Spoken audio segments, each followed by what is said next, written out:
una, siguro mga first or two shooting days ko sa kanila na conscious ako. But after a while, kasi napalagayan ko na ng loob, ultimo cameraman, ultimo utility, ultimo ano.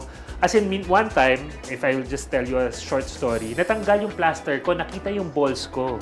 Because pump ng pump si Johnny. So, natanggal, and then I know na natanggal, pero hindi sila nag-cut. So, syempre, as an artista, dire-diretso arte ka pa rin. And then when I saw it, nakita ko nung tinignan ko yung rushes, iniwasan nila eh. That's how respectful they are to the artist. And that's why, kung gaano ka-daring, everything I can do with Cinepop. Cinepop only. pero sabi mo gano'n talagang tinatablan ka. Hindi may iwasan ba yon? I think, well, depende na lang yan. Pero kasi... O baka mainit talaga ang dugo mo? Baka. Kahit nalalamig ako ngayong gabi. Pero hindi, maano ko eh. Nandito ko sa edad kasi na ang testosterone level ko mataas. That's why. Any stimulation, medyo mabilis tayong maano dyan. Ma-arouse. Ma-arouse, yeah. Oo, ma-arouse.